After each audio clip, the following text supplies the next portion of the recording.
First Alert Weather Update is brought to you by Custom Engineering, Heating and Cooling.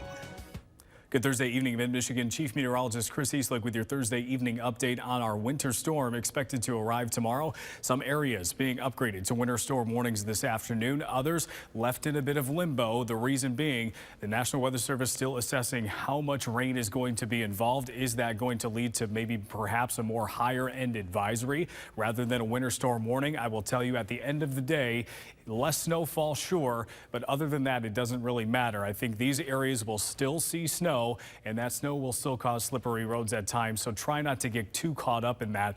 Areas off to the north and west where it's mostly snow much of the time, you are now under winter storm warnings and will be starting Friday afternoon right through Saturday. Your hour-by-hour forecast starting tomorrow morning. A lot of schools already making the decision, but this is probably why it was a more difficult decision. We expect tomorrow to start dry. So if you still have errands to run and you don't want to do that in the middle of the rush tonight, you have the day off perhaps or an afternoon shift tomorrow, you have several hours in the morning to get things done. So if you want to get the gas for the generator, the snow blower, things like that, you've got some time. 12 o'clock, I still think things are good then. It's once we get closer to that 3 o'clock time frame, we start to see the snow move in, and watch how much things change from 3 o'clock through 5 o'clock. It goes from just our southern areas to pretty much a widespread snow, and I think it's that 5 p.m. time frame and afterward, based on current projections right now, that we will start to see those snowfall rates between 1 to 2 inches per hour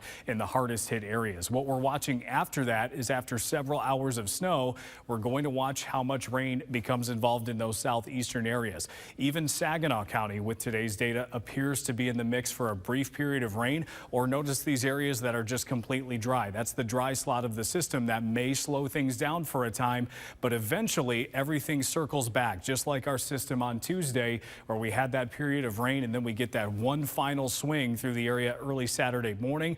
That will be the end of the system snow, and then we start transitioning over to lake effect after that. So our snowfall map today, which is still subject to adjustment as we go into tomorrow morning, we don't expect big changes, but maybe some refinement here. The areas that rain could be involved, about 4 to 8 inches of snow. If rain is involved for an extended period of time, probably closer to say 4 to 6 rather than 8, but we also want to plan for if the system comes in a bit colder. In between, we've got a transition zone between 6 to 10 inches, and if you're in Saginaw County, I want to highlight this for you. The northwestern side of that county is where we could possibly see 6 to 10 inches of snow, where the southeast part of that county may be much lower than that. Conditions could vary quite a bit across Saginaw County, Midland County into Bay County, 8 to 12 inches of snow. Mount Pleasant, you're included in that as well. I think another interesting area, could this 10 to 14 inches come down to Mount Pleasant?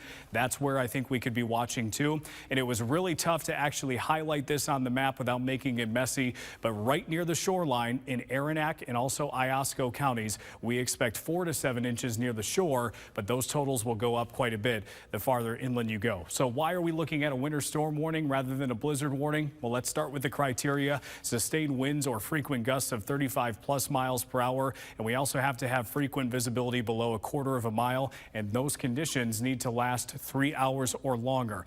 Even in the absence of a blizzard warning, I think we're looking at blizzard-like conditions, so the headline really does not matter. Visibility tomorrow night will be tough with the strong winds and blowing snow, and I also think the drifting could cause some problems on roads too, especially in open field areas where some of those roads might become impassable, especially in the north where we see the most snow. Here's a look at your gusts on Friday, starting to approach 30 miles per hour by lunchtime. We're back near 40 to 50 miles per hour for the evening. I think we go through a slight lull late Friday night into early Saturday, but then the winds pick back up again and come right back around Saturday morning before dropping off at least slightly into Saturday afternoon.